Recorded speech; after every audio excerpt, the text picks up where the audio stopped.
welcome everyone to Mindful Mondays with Laura Cross, where we are your resource for education, connection, and collaboration. And right now, I have two beautiful guests with me today, but we're going to start with Jeff Pearson. Jeff is a true inspiration and advocate for individuals with invisible conditions, from undergoing multiple surgeries due to hydrocephalus at a young age to becoming a successful speaker, author, business owner, and TV host of The Invisible Condition, It's Not All in Your Head. And I got to say, I love that title. Jeff's journey is nothing short of remarkable. Through his platform, Invisible Condition, Jeff sheds light on the hidden medical battles that many face daily. As the founder of Invisible Condition University, Jeff provides a lifeline of support, resources, and community for individuals and families navigating similar challenges. And as most of us know, behind every good man, there is a good woman providing him with love, support, and encouragement. So please welcome my guests, Jeff and Catherine Pearson. Thank you so much, Don. Or Laura, I'm sorry. Oh my God. You know what? I was just talking to somebody named Don just before this, and so I totally, and you were telling me about Don. Yeah, so, yeah. My fault. I brought up the name, but I guess coloring the hair didn't help because it's like I'm quite a few shades darker now. At least it's not the Rachel thing at the wedding, right? We don't want to, like with the Ross and Rachel thing, we don't want to say the wrong name at the altar. But here, it's, we're cool. It's all right. Or other situations, right. But we won't go there. So, all right, Laura. On that note, so Jeff, can you share with us your personal experience with hydrocephalus and how it influenced the creation of your Invisible Condition platform, your TV show? I mean, that's just really launched for you. So could you fill us all in a little bit about that and what hydrocephalus is for those that don't know? Yeah, definitely. Thank you, Laura. Thank you for this opportunity too, by the way. This is awesome. I love this. So thank you. Yes, hydrocephalus. It is a word that is hard to pronounce, harder to spell, and nobody has ever heard of it, I feel like. But it's really common. So hydrocephalus occurs when somebody has a blockage in one of their ventricles in the brain. So the brain produces about a quart of what's called cerebral spinal fluid every single day, and it's got to go somewhere. And so it goes down the ventricles, which are built into the brain, and then it kind of drains down the spinal column and reabsorbs into the system. That's the natural way it's supposed to go. Those of us with hydrocephalus, me in particular, one of those ventricles was blocked. And so it didn't have as many places for that fluid to escape. And so it started to collect. And thankfully, they caught it at my 2-week checkup when they did that head measurement like they always do. Wow. And said, it's just a little bit bigger than it should be. Let's do a CAT scan. And sure enough, they found out that there was something wrong. And so the common remedy for hydrocephalus still is now is to do brain surgery and put in what's called a shunt, which entails a little piece going into the brain to draw the fluid out, a shunt, a pump basically called a shunt being attached to that, and then a cord attached to the shunt that reroutes that cerebral spinal fluid to reabsorb somewhere else in the body, kind of like an artificial ventricle.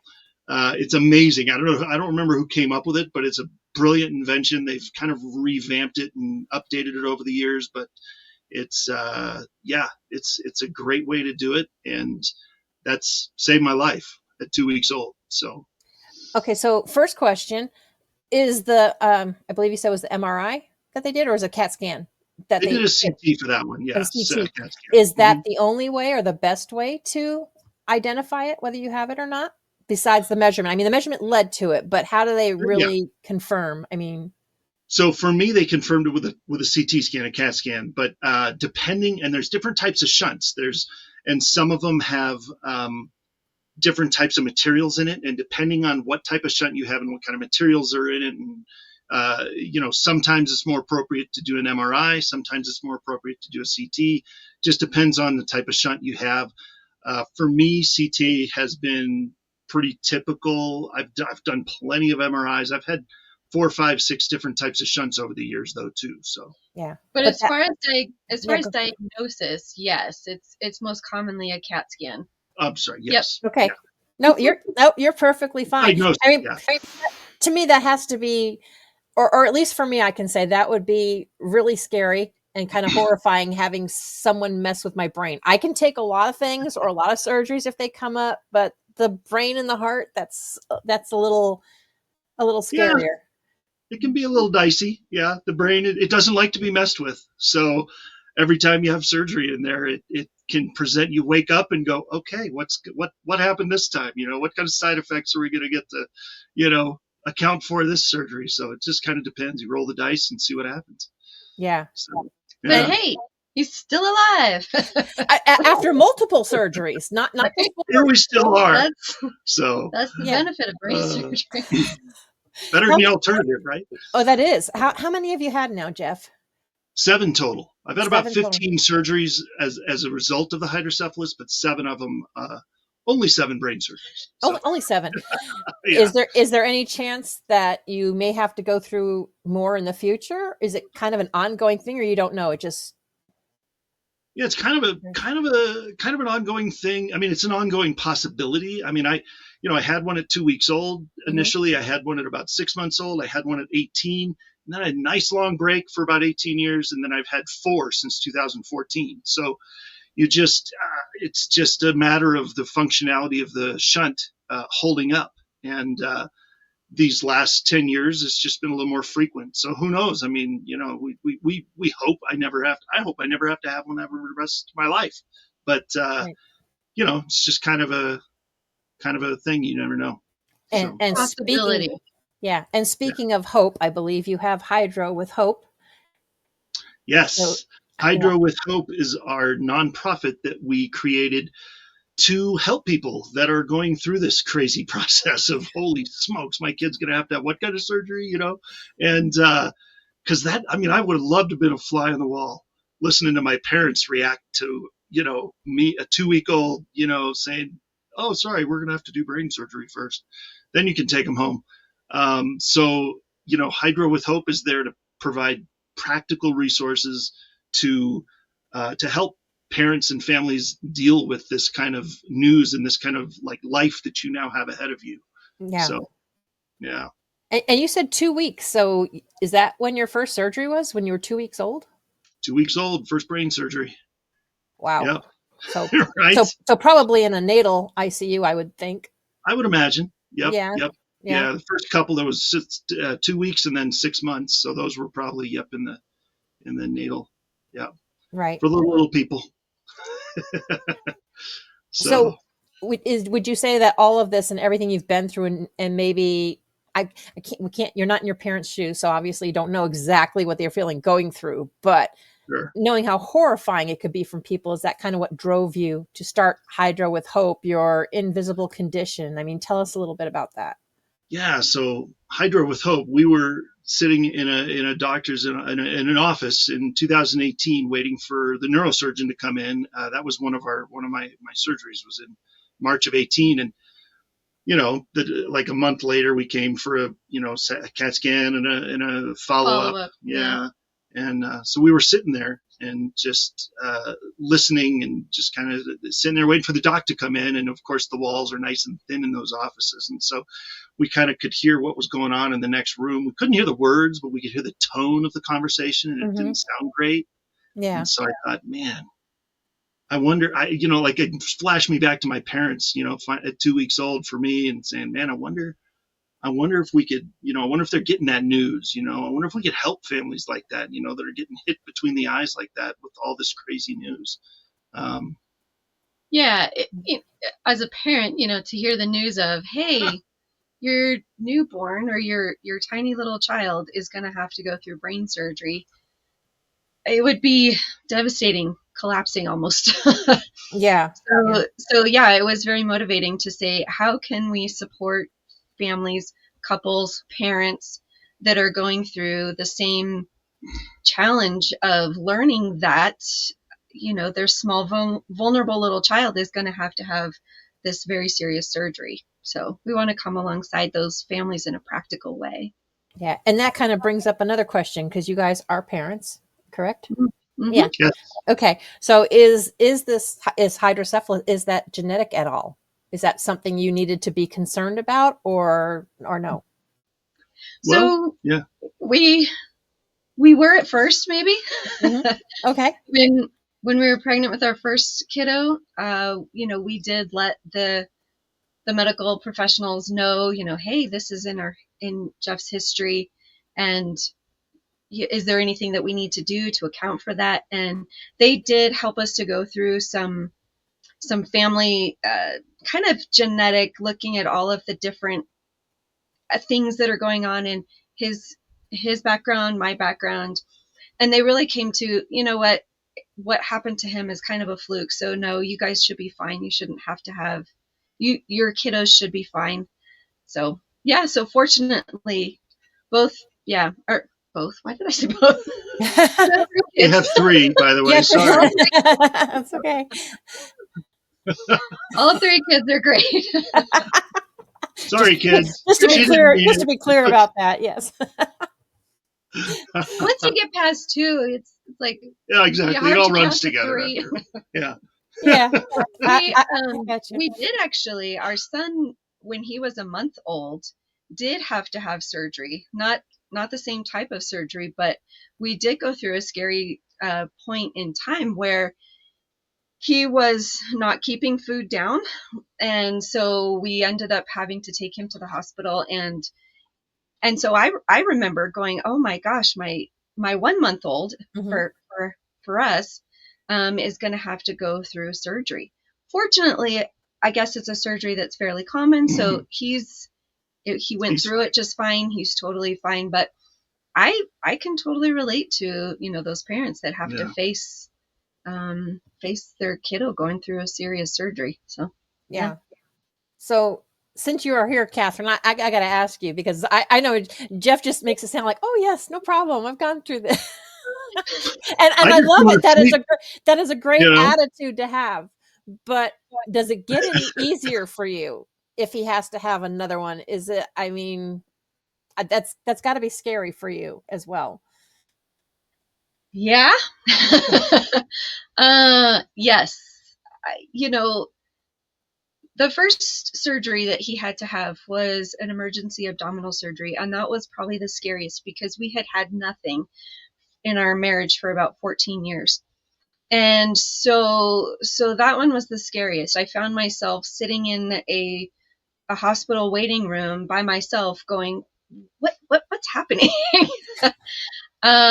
And fortunately, we had a very good friend that came when she heard the news. She came and sat with me, and that at the time I was like, oh no, don't worry about it. but that really, it was really nice to have somebody with me. And since that time, yes, Jeff's gone through multiple other surgeries, and if I'm being candid, if I'm being honest, I pray for him. I pray over him as he goes into surgery, during surgery, and just whatever the Lord wills, as the outcome is where I put my faith. So it's challenging, but it's slightly easier when I lean on my faith. As someone that can navigate hospitals all too well from other family members and other halves, I can relate. I was like, that's not something I would like to be proficient in, is navigating hospitals, but many of us do. Yeah. Agreed. So let's go. So you launched Invisible Condition. It's not all in your head. So obviously what you're going through, tell us a little bit more about why you decided to do that and about the name. So we were at a conference promoting Hydro with Hope and promoting our journal and promoting everything that we're doing there. And then that's where we met. In fact, I think somebody walked over to me and took me by the arm and said, you need to meet this person, and introduced me to Julianne. And so when it's your story, you don't really feel like it's extraordinary. I've been doing this for decades. I've lived with it. It's, okay, fine, sure. This is what we do. And you just adapt, But when somebody that's not in that world hears 7 brain surgeries and hears those kind of stories, that's where you get a little bit of a reality check and go, oh yeah, okay, this is extraordinary. This is a little different that you're, able to, have a family and kids and career and do all these things with brain surgery in the mix. And so she said, we should talk about a TV show. I said, okay, well, you're going to have to teach me everything because I have no idea what you're talking about. And so she did. Julianne's amazing. And she taught us, everything and went through her course to do it. And it was fantastic. And then we had to find a name. And we said, well, it can't be the hydrocephalus hour. Nobody would watch that for more than about 2 weeks, So we said, okay, first of all, you can't pronounce it, you can't spell it. So let's do something different. So we just brainstormed and came up with invisible condition, because we figured we'd be able to cover so much ground with that because there's so many things out there that people are living and thriving with, but you can't see it. And it's not all the tagline. It's not all in your head is really because a lot of those invisible conditions get second guessed by medical staff, by people that people that you don't know. And so really it can start to feel like it. It's like, well, I know I'm feeling this, but nobody else can see it. Is it really in my head or am I really feeling, And so it seemed appropriate. Yeah. I personally think it's appropriate and I love it just because there are so many things, people suffer from TBI, PTSD, and we're in such a negative society and all the negative stuff thrown at us a lot that people just jump and make assumptions, and think that there's something else, wrong with you or whatever. And there is nothing wrong with you. Obviously you're doing very well, but just because you can't physically see something about someone doesn't mean that they don't have their own struggles. It's true. Yeah, 100%. I tell the story a lot on my show with different people because it applies to any condition. I used to, years and years and years ago, I would see somebody, I remember seeing a guy, pull up to the supermarket and park in a handicap spot. He had the tags on the car, handicap tags. He pulled into the handicap spot, jumped out of the car, jogged into the store, came right back out, got back in the car with his bags and drove off. And I thought, that was odd. I wonder whose handicap car he took. He doesn't look like he needs that parking spot. And then, as the years have gone by and I've gone through 4 brain surgeries and 2 other surgeries in the last 10 years, I kind of thought better of that and thought, well, maybe he napped for about 2 hours before he got up and had the strength to go to the store for that 10 minutes. And then maybe when he got home, he put the groceries away and passed out on the couch for another hour to rest up after that journey. So you don't know everybody's story. So invisible, that's why it's interesting, because invisible, you never know. So, no, you don't. And just a short story, I have a friend that suffers from TBI, PTSD, has a service dog. And we went out one time and we're in an elevator and this guy looks at both of us and says, which one's the dog for? It doesn't look like anything's wrong with you. What's wrong with you? I'm like, and then I'm like, it's just, I don't know. I don't think people just really know how to respond. And it's like, I mean, I don't think it was even necessary personally to be pointed out. I just wish everybody would be more of a decent human being and stop judging people. But right. I can kind of relate to what you're saying. It's just, people make snap judgments. So, well, and sometimes they can't not say something. They have to, it's like they feel like they have to say something and it almost never comes out well. And so you kind of have to get used to it and you have to kind of make light of it. I'll say all the time, on the show or talking to people on Zoom calls and, I'll tell them all the time, don't worry about it. Memory's only the second thing to go. It's okay. Don't feel bad, and they'll say, oh, well, what's the first? I said, I don't know. I forgot that years ago. Don't ask me things like that, because the shunt is in a place where the short-term memory is in the brain. And so I've had a lot of trauma to that part of the brain. So I write a lot of things down. I don't remember a lot of stuff off the top of my head. And so that's kind of my running joke, to keep it light, otherwise you just drive yourself nuts. So, and we know life is too short for that. Right. Yeah. So you have been doing this your show for what, almost a year now, right? Or a full year? Have you? It's been over a year. We started on April 4th of last year. So it's been about 14, 15 months, something like that. Right. So, yeah. And so now you're growing your brand and your message even further by creating the Invisible Condition University. Yes. We're going to have to go to break soon, but just to give people at least a snippet, do you want to tell them a little bit about why you created the university and what it's about? Either one of you. So, yeah. So Invisible Condition University is something that we wish we would have had 10 years ago. I mean, honestly, it's something that you could have used 10 years ago, right? Right. So, I mean, every time I had surgery, Catherine and the rest of the family, my parents, my in-laws, everybody that was around me and loved me was kind of on their own, honestly, because once you get kicked out of the hospital from the surgery, they don't really, there's not like a hotline. You're not their problem anymore. Right? I wasn't trying to be, I was trying to be a little nice, but yes, you're not their problem anymore. And so that's why we created ICU. We wanted to provide a place for people that, like us, like so many others, to have a community that listens and cares and walks with you during this, no matter what you're going through. So we meet on Zoom every second and fourth Tuesday of the month. And the next one will be August 20th at 3 p.m. Mountain Time. And we meet for about an hour. And just come as you are, come with your questions, come with your concerns, come with whatever you're dealing with, and we'll talk through it. Over the last year, we have amassed a huge resource list of amazing individuals and organizations that I didn't even see that coming. That was kind of a side benefit. And that's kind of what sparked this, right? I mean, it was. Yeah. To be able to, we've met so many people through the show that he's hosted that just have incredible resources, incredible methods, incredible modalities and therapies, that could really be used by a wide number of people.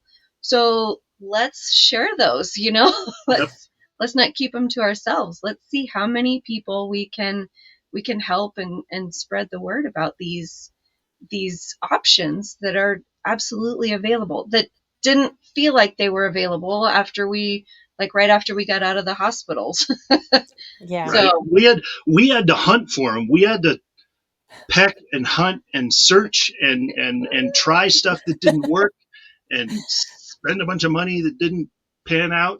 that you shouldn't have had to spend. And right. And so we have the resource now.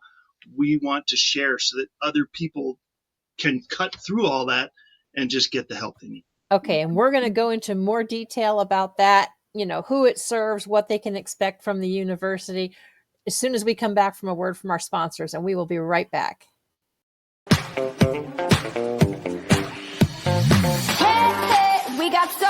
Oh, yeah, we got soul.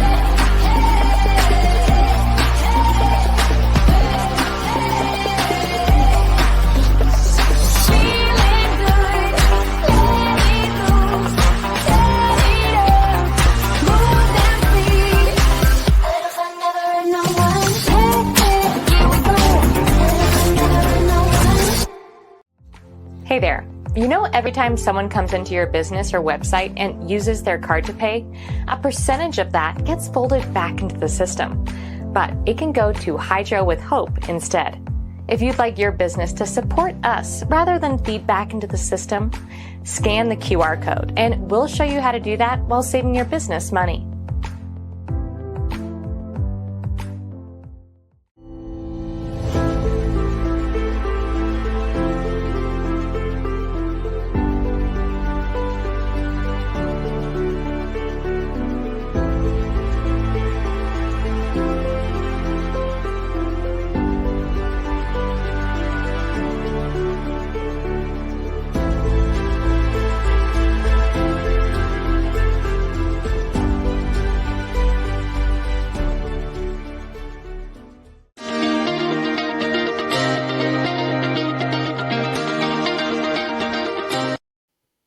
So Jeff, before we get into the who is specifically targeted in your audience and stuff for the ICU, Yeah.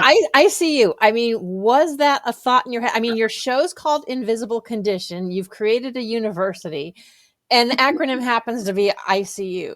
Was that intentional? Just kind of came by accident? Because most people, ICU is a very scary thing and Yes, not it normally is. something that stood for something good. It normally means something very bad.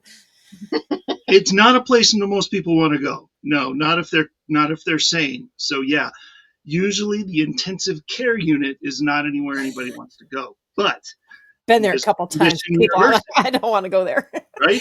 But Invisible Condition University is somewhere where you should be excited to go. So yes, that was on purpose. Yes, we did put thought into that, and yeah, ICU, and so we want to kind of flip the script on it. Reclaim the acronym for That's something right. good, That's right. something pleasant, an ICU that you are excited about. That's right. Yeah. Yeah. That'll take, I think that'll take a little getting used to, but I love it. I All think right. that's, a great way to turn things around and put a positive spin on something that is normally doom and gloom, or I shouldn't say doom and gloom, but very stressful, because normally if you're in the ICU, it's something serious and you can go one way or Yeah. the other. Well, So, and the other thing, if you think about how it sounds, so it's the letter I, the letter C, the letter U, ICU, Invisible Condition University, but it's also, yes. I see you. You are not alone. You are not, you have a community, you have a voice. We are here to help you. You're not invisible. You're not invisible. Even if your condition is you're not invisible, yeah. we see you. That's right. So it's a kind of dual purpose there. Yeah, I love it. Obviously, something you put a lot of thought into. Being a military veteran, I'm used to acronyms, and of course, once I think texting and all that came out, now we have another whole world of acronyms or short stuff. Lord. So, but yeah, that had some nice, serious thought to it. So, who specifically is the target audience that ICU aims to serve? Yeah, so we're wanting to help people who have been diagnosed with conditions and the caregivers that help those people that are alongside those diagnosed folks. And so we want to, provide support, encouragement, resources for both on both sides, right? Mm-hmm. So we like to think of it as a triangle. I can't do a triangle with my hands. Everybody's used to this. That's a better one, but yeah, gotcha. That's a whole nother show. Right. Yeah. Sorry. So a triangle with the diagnosed person, the caregiver person, and then all of the resources. The community, the resources, all of the university aspect, right? The learning, right? The learning piece. What can we learn about how to care for ourselves in a better and more thorough way? So, yep. Yeah. Good stuff.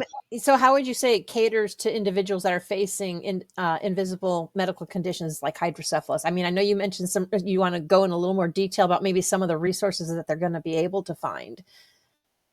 So yeah, I mean, we, like I said, over the time doing the show, we've just found so many amazing practitioners and people that help that population, and people that can, some people that can help them in a really practical way. Sometimes it's in a way that you wouldn't even expect, like maybe they help you handle this part of life so that the condition isn't so overwhelming, or maybe it's something directly with whatever condition you're dealing with, or I have a very vivid vision of maybe having some of these practitioners on with us during the hour Zoom call, so that they can maybe address some of the stuff, and we can let people know ahead of time, like, hey, join us next week for, this person's going to talk about, sleep, whatever. Yeah. Sleep, getting a good night's sleep. Right. Or whatever, something else that could help you, and so if you have questions about that, bring them with you and come join us, kind of thing. Or if you deal with chronic headaches, here's a resource to help deal with chronic headaches, or any kind of chronic pain. Here's someone who can help you deal with chronic pain.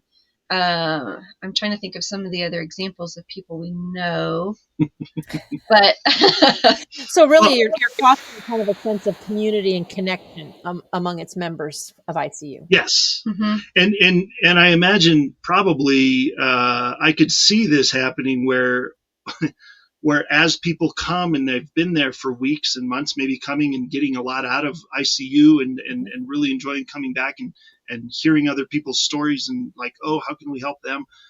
Maybe they have resources too that they're like, hey, we tried this, maybe some we've never even heard of, and they've like, hey, we tried this and it worked really good.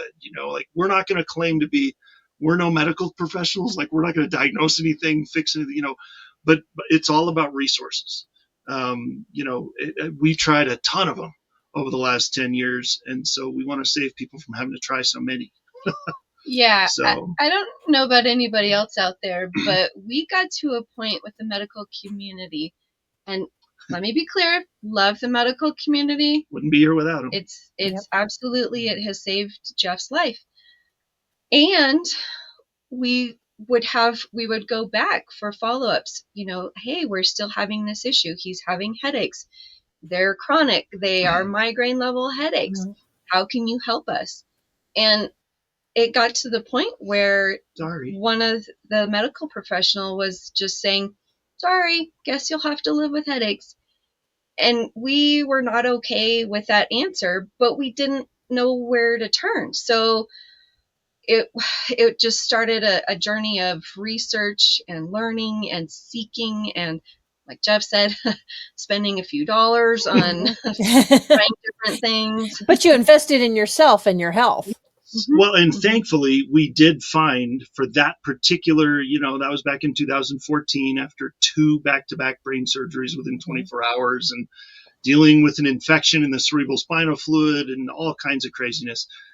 Like you said, it was 24/7 migraine headaches for over a year that I had to go through. And finally we found a chiropractic neurologist that helped us a ton. That was so great. And then we also found another place that did something called neurofeedback that within about a month of going there, the migraines were gone. It was a miracle. It was so cool. Yeah. And so it's just little stuff like that. It's like how do we happen upon those? How would you ever find those? So we want to help. Yeah. You have to be willing to dig into it. But it sounds like most of your resources, maybe if not all, you can correct me if I'm wrong, are more holistic and natural. Yes. Yeah. I think it's really easy for people.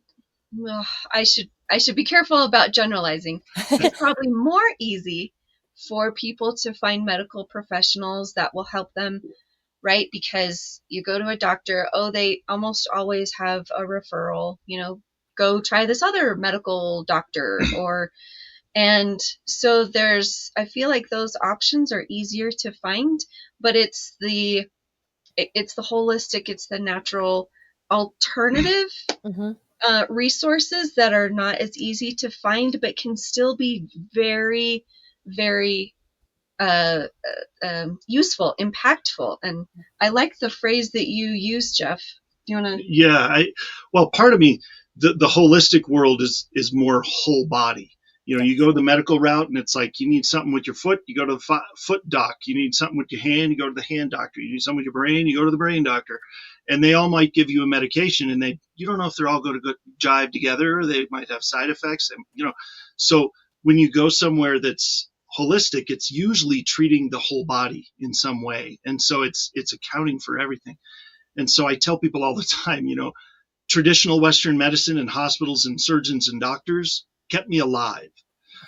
But the alternative world gave me my life back. So, it's awesome. Really the combination of both worlds. Oh, yeah. Being able to use resources from both of those. Yep. And I feel like there's a huge gap where these two, the Western and the alternative, they just don't like to work together. They don't like to talk to each other. They don't like to mesh. They don't mesh well together. But I think we should bring them together personally. I think it's starting to come around a little bit. I always, like you, Western medicine, it has its place. I'm glad we have the specialists and they're trained, because when you need that immediate tension and relief, you've got to do it. Mm-hmm. But I love the holistic side, because like with Jeff, I mean, really throwing more prescriptions at me or more medications, it's a Band-Aid fix. It makes Yes. you feel better, but it's temporary.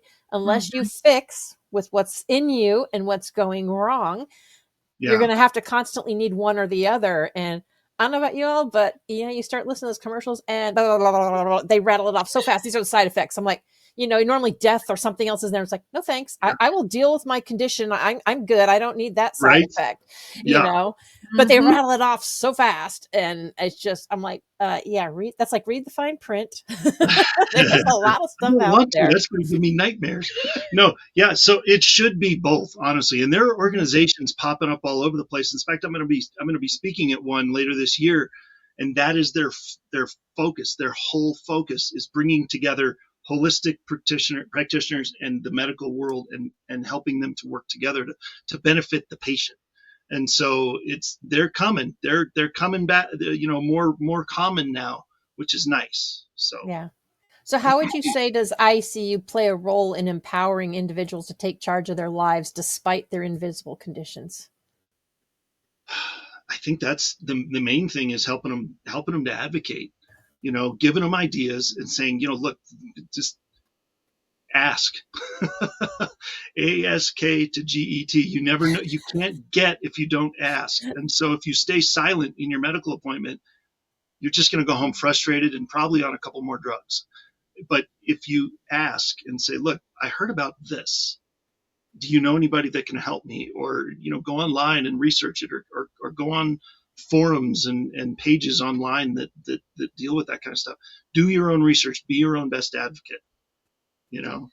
But also bring your questions to us as well. We would love to hear those questions. What are people most dealing with? What are they most struggling with?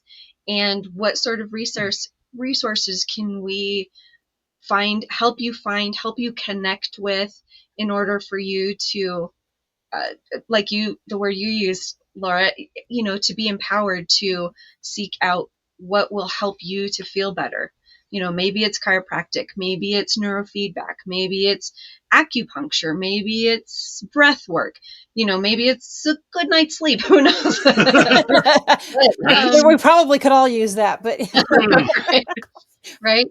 So there's so many different options, and so we would really love for people to come and bring their questions and their concerns and their challenges, and we want to help walk alongside with them to find the answers, the resources that'll be impactful for them. And a lot of those people that we have, on that Rolodex, that magic Rolodex, so to speak, are people that they probably will work within your medical, if you have a thing, that combination is okay. I'm not saying the medical world is bad. It's just you got to be open to using both sometimes. And so these are options. Most of the options we have are ones that could go alongside any kind of medical thing that you're already doing, and maybe would minimize some of that medical intervention that you would need down the road if you employed some of these natural things. Maybe you could get off a medication you're on, or maybe, I can't guarantee anything, but it's options. Options are good. And the medical world doesn't give you very many options. And like you said, we're not doctors, so we're not saying that, but you have a lot of life experience. 7 surgeries, and look at you go. And look at you now. So it's something to be said. It's very inspirational, for one. Yeah. And I love what you're doing. I always say you can do more together, which I love. It's why I love building communities that are not judgment, be open-minded, and who knows what you could discover. I don't claim to know everything. I'm sure you're not claiming to know everything, but you know things that have helped. So if nothing else, you can connect and collaborate with other people. Exactly. To get them that support. Absolutely. Yeah. I love that. I really do love that. So you want to elaborate on the importance of creating that awareness, if nothing else, about invisible medical battles through the ICU? I mean, yeah, after so many people that we've talked to on the show, it became very evident that a lot of people are asking a lot of the same questions, no matter what the condition, no matter how long they've lived with it, or if it's brand new. A lot of the questions that they have are a lot of the same. How what do I do now? My doctor's telling me this. My parents are telling me this. My friends are telling me this. This doctor over here is telling, and sometimes you just gotta breathe, and just slow your roll for a second, and like, let's just chill for a second and think through this a little bit before we panic, And so that's a big piece of it too, because when people are coming to I imagine, people coming to this, there could be, they could have absolutely panic in their life, because it's something they've never dealt with before, or it's a new thing that cropped up that they're like, oh man, now another, and so to be able to just kind of slow down and just breathe for a second and know that you've got somebody that's going to sit there and listen and not just cut you off after 15 minutes to go to the next patient, right? We're going to listen. You don't want to feel like you're on an assembly line. Oh my gosh. Next one. Yeah. Or in another medical waiting room. Right? Yeah. I mean, when I went to a neurologist that I absolutely he was phenomenal. And I think the first appointment we had with him, we sat there for over 2 hours and just talked. And he's like, okay, give it all to me. And he was writing stuff down and asking questions and clarifying and all the things. That's so rare to find somebody like that. So we want to be that.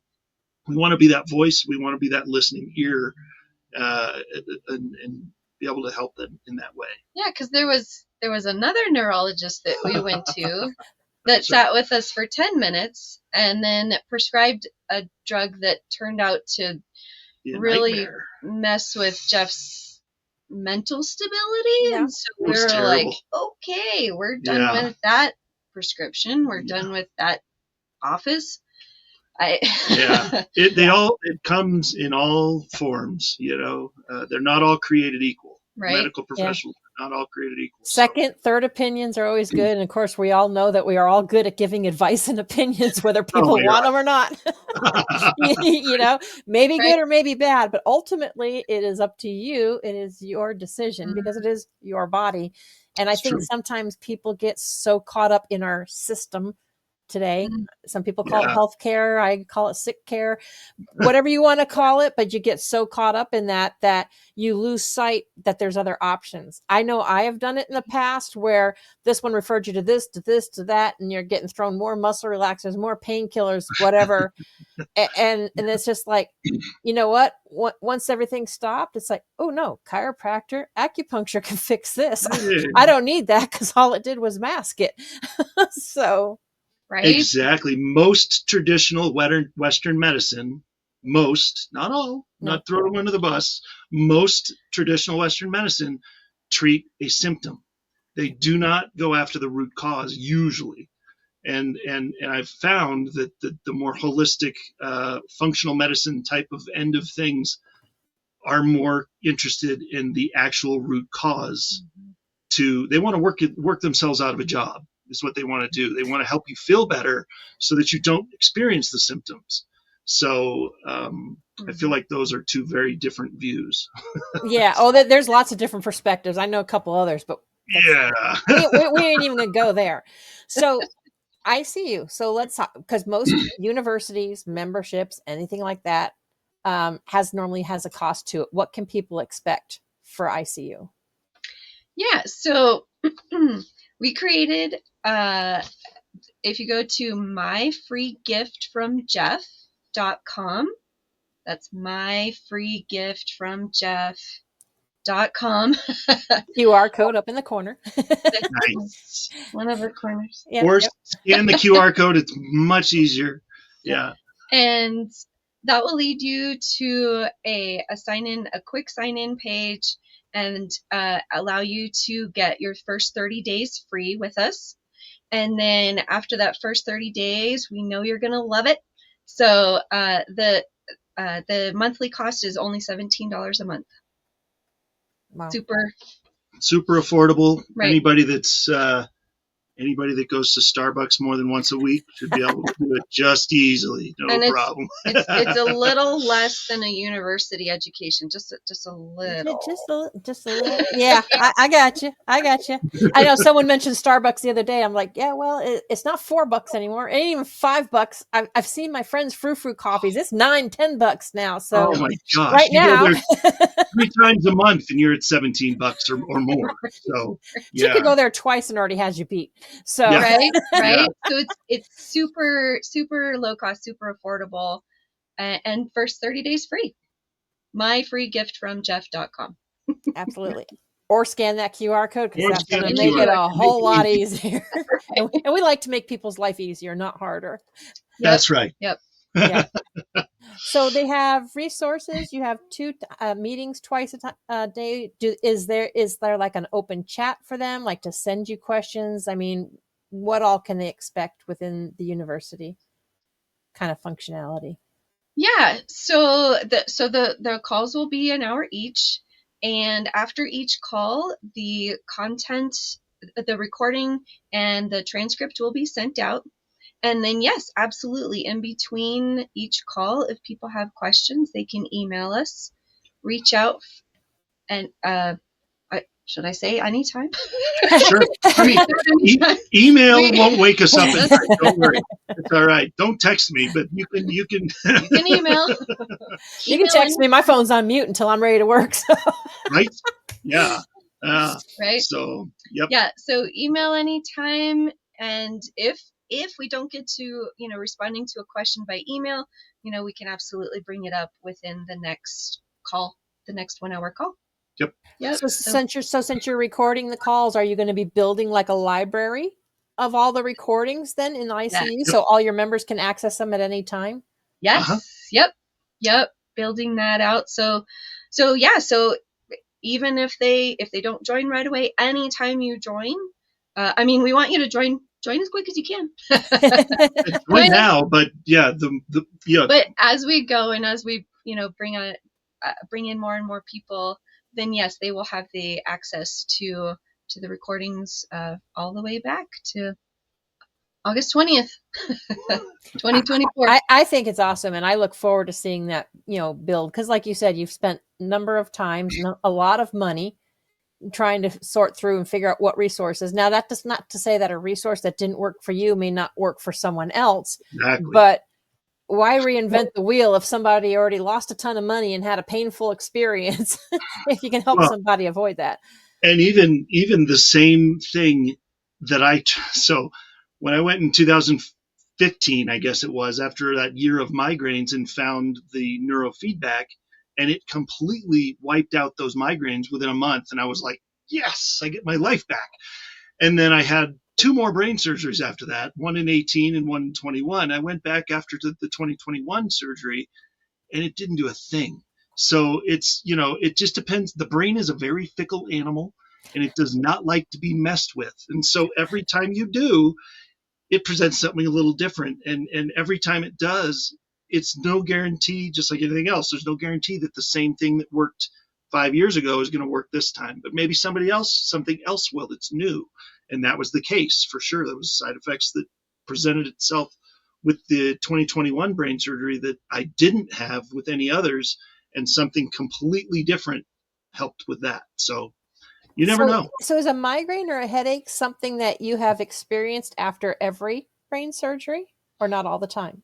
Well, no, after the 2 of them in 2014 was the nonstop migraines for a year, but headaches are they're just a thing. When you have hydrocephalus, it's just there's a foreign object living in your brain. Headaches are a thing, just about every day, but it's just a matter of what kind of headache and how bad is it, and can we minimize it? That's right. Tone it down. That's right. A little better, so it's not just sitting on the couch, writhing in pain. Exactly. Yeah. So what is your vision for the future of ICU? Man, you want to go first? Yeah. So obviously we would love to see the community grow and grow and grow. Mm-hmm. We want to see how many people we can reach, how many people we can benefit, support, encourage. But also we would love for it to lead to one-on-one conversations as well. So kind of some one-on-one counseling. That's not totally set up yet, but we can see that as a direction of, bringing, maybe it's a couple, or maybe it's a parent and a child, that are working through a diagnosis and with the caregiver, bring them on, together, in a one-on-one situation with Jeff and I, to really dive deep into what it is that they're experiencing, and how can we practically support them. Because sometimes there's just not room on the call for that. There might be, maybe there's 50 people on the call, and one is, needs that more personalized, time. So we've got or maybe they need the privacy. Maybe they just feel better being more private instead of, maybe they're not ready to share with the whole world. Because a lot of people don't, just because they're afraid of being judged. It's true. And so we have an option for that, so we can meet with them personally and point them in the right direction. And so, yep, that's an option we have for those that don't want to necessarily do it on the calls. And since it was brought up, I should probably mention the confidentiality, within an ICU call. Kind of like Las Vegas. What happens at ICU stays in ICU. That's right. Without your permission, we're not going to spill all your business out everywhere. Right. Nobody's info is being sold, or nope. No, because not everybody's comfortable telling their story. But I really love the people that are and are able to share that, because that way so many other people don't need to suffer in silence and think that they're the only ones or they're struggling. Yeah. And sometimes even just listening to somebody else's issue goes, it makes a person, like you said, if they're not comfortable sharing what they're going through, oh, that's what I'm going through, I'm going to try that too, even if they don't speak up. Yeah, and who knows, you may learn from something from them as well. I mean, I always think we're constantly learning and constantly growing. So we have a couple minutes left. What is one thing you would like the audience to take away from this episode? Oh man, I had it right here and I lost it. But I just would say, first of all, you are not alone. You have a voice, and we want to help you with that voice. And by the way, life does not have to be perfect to be amazing. So just because there's a condition in there doesn't mean that life is over. 7 brain surgeries in, hello. And there's people that I know with my condition that are in the triple digits that are half my age. Your life is not over just because you get diagnosed with something. There is still hope. There's always hope. So reach out, connect. Yes. We'd love to connect with you. Absolutely. 100%. Yeah. And I love that. People need to be able to connect and have that support. So I really love that you guys are doing this and have that university and your show. So yeah, and I would say too, if you have a condition or something that you're ready to share, and maybe you also provide your perspectives, definitely want to connect with Jeff and Catherine, see about being on the invisible condition. There's a lot of ways we can connect and collaborate. Yes. The email for that should be in the notes. I think I sent it to you, but it's invisiblecondition@e360tv.com. And so if anybody wants to talk about that, or anybody has any questions about ICU, invisiblecondition@e360tv.com. So. Yep. And remember, he's living proof. It is not all in your head. So, and I love that. That's great. Cause like I said, yeah, it's not all in your head. People I tell you, oh, you're making that up, or you just met. Not all in your head. You obviously have a couple here that can relate possibly to some of the things challenges that you've come. So thank you, both of you, Catherine and Jeff, for taking the time, for being on Mindful Mondays and sharing all of your knowledge and some of your journey with the audience. I greatly appreciate it. Thank you, Laura. Thank you. We are so thankful to you to give us the opportunity. Thank you. We're all about being mindful. Like I said, the more we can create that community, The more the better we do together. So Love it. thank you guys, and we will catch you all next week.